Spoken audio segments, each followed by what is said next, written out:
Thank you to the Deputy Administrator, and thank you members of the press for joining us here at the Emergency Operations Center today. There are two important messages that I want to make sure that we get across today. The first is that we are strengthening our coastal defenses in preparation for this Atlantic hurricane storm season. The second is that there are best practices and steps that we encourage members of the public and the community to take to make coastal Georgia as prepared and resilient as possible and to save lives in anticipation of severe storms now that we are in the hurricane season. So to the first point, we are strengthening Georgia's coastal defenses. I have convened today leaders at all levels of government and across the community.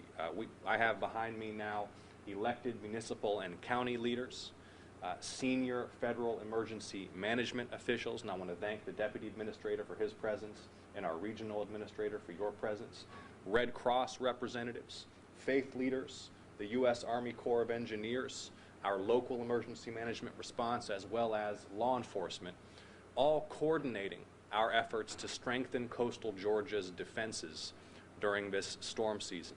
Today we had a robust discussion about how to improve our coordination, open lines of communication, and prepare at all levels of government in anticipation of severe storms that are likely to impact this part of our state. So the first message today is that we are strengthening Georgia's coastal defenses. We have the Deputy FEMA Administrator with us, and at all levels of government, we are committed to preparedness. Preparedness does not prevent storms, and storms are coming. Storms are coming. And so the second important message today is that all of us in the community have to take steps to prepare. And I want to echo the points that the Deputy Administrator made and ask that you help us to convey these to the public. There are five steps that we are asking members of the public to undertake. The first is to prepare now your evacuation plan in the event evacuation is needed.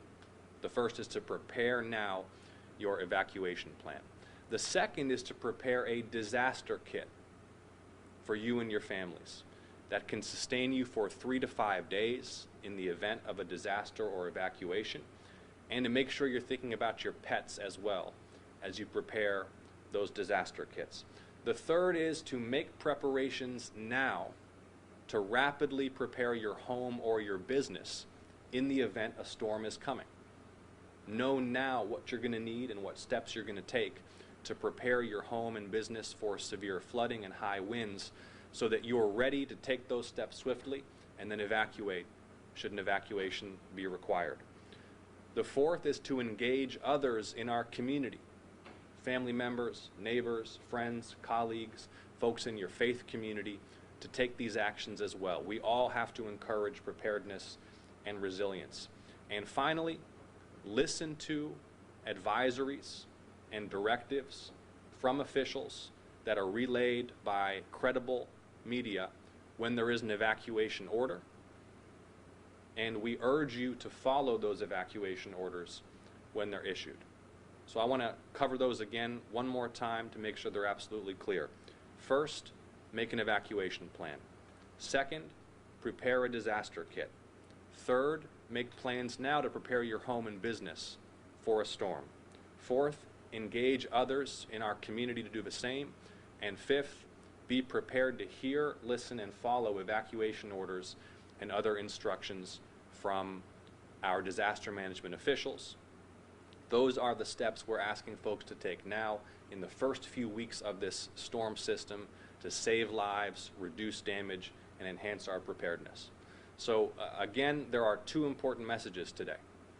We are strengthening coastal Georgia's defenses by bringing leaders from all levels of government, emergency management officials from all levels of government, local law enforcement, the Army Corps of Engineers, the Red Cross, other community organizations, and faith leaders to enhance communication and readiness for the storms that are coming. The second message, we ask members of the public to take those 5 steps that I and the Deputy Administrator have laid out to prepare our communities. I thank you all for coming and happy to take any questions on this or any other subject. And Jake will call upon members of the press.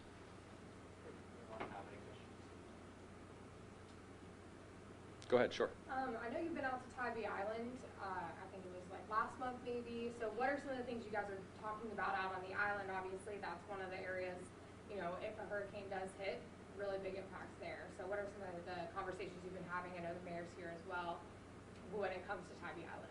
Yeah, I'm in close and constant contact with the mayor and her team and with the Army Corps of Engineers. I have shepherded through the Homeland Security Committee a 50-year reauthorization of our coastal resilience efforts on Tybee Island.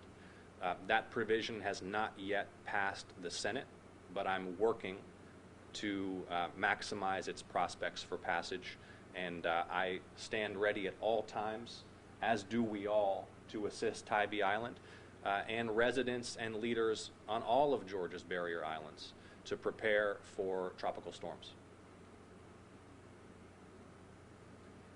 I guess you mentioned other islands beyond Tybee, but just looking beyond Tybee, what are some of the things that you're doing, the conversations you're having, the resources that are available to all of the communities along Georgia's coast, you know, that they need money and they need all kinds of resources and assistance to try to improve and prepare and you know, protect themselves, I guess. Sure. Let me highlight 3 steps that we're taking. The first is that I help to ensure that in the bipartisan infrastructure law that we passed, there are grants available for coastal resilience to make structural improvements to reduce the damage that's caused by storm surge and high wind events, and also to strengthen the transportation infrastructure necessary for evacuation.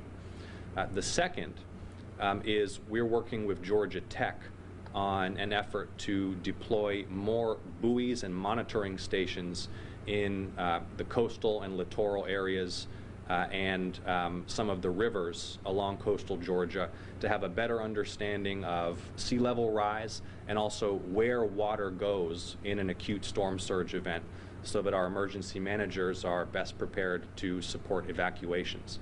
And the third is what we're doing here today, which is bringing leaders at all levels of government, community leaders, faith leaders, law enforcement, and the U.S. military together in advance of these storms so that lines of communication are open.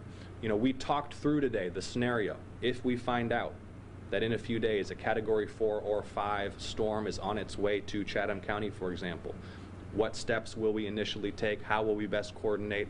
What are some of the key vulnerabilities we need to prepare for? So those 3 things I think will help. But I want to emphasize those steps don't prevent storms, and storms are coming. And the storms will do damage, and the storms will risk lives. And that's why we're asking folks to take matters into their own hands with these 5 steps that I and the Deputy Administrator have laid out. Anyone else have questions? Okay, great. Thank you all for coming.